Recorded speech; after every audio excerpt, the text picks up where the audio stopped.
Hello guys, আসসালামু আলাইকুম। আমি আর্ট বা ড্রয়িং করতে অনেক বেশি পছন্দ করি।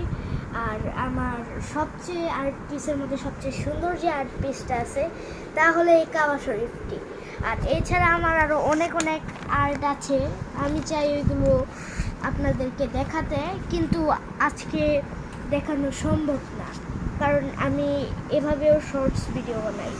আর আমার এই ড্রয়িংটা করতে যে অনেক কষ্ট হয়েছে, অনেক পৃষ্ঠা নষ্ট হয়েছে, অনেক কালার নষ্ট হয়েছে। আমি অবশেষে অনেক কষ্টে এই ড্রয়িংটিতে সফল হয়েছি।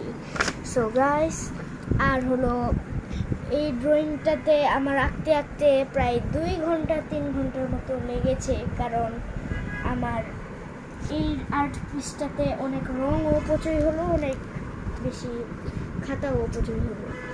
সো গাইস, আমার অন্য ড্রয়িংগুলো দেখাচ্ছি আপনাদেরকে। এটা আমার আম্মু আমারে বলছিল যে এটা আঁকো পারলে, পরে আমি এঁকেছি। তারপরে এটা আমি এঁকেছি একটা বিয়ার। এরপর হলো এই যে একটা ক্যানভাস এঁকেছি আমি। এরপর দিয়ে আমি এই গ্রামের দৃশ্যটা এঁকেছি।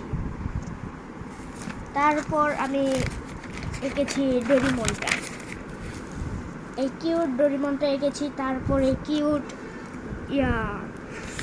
জুসটা এঁকেছি, মনে হয় না আরও আছে, থাকতে পারে।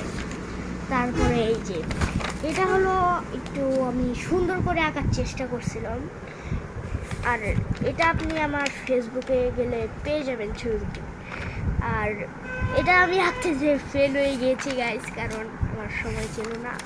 আর এই হলো আমার লাস্ট আর্ট পিস। এটা একটি সমুদ্রের ধারে বলতে পারেন একটি ঘরবাড়ি বাসা এরকম। আর আজ আমার আম্মুর জন্মদিন ছিল, তার জন্য আমি একটি ফুল এনেছি।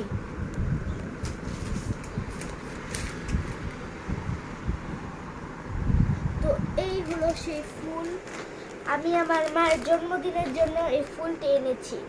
তো আপনারা বলেন এই ফুলটি কেমন হয়েছে। আমি অনেক বেশি আর কি অবাক, আমার আম্মু অনেক বেশি অবাক হয়ে গেছিল এই ফুলটা দেখে গাইস। আর আজকের ভিডিও এই পর্যন্তই, দেখা হচ্ছে নেক্সট ভিডিওতে। Bye bye.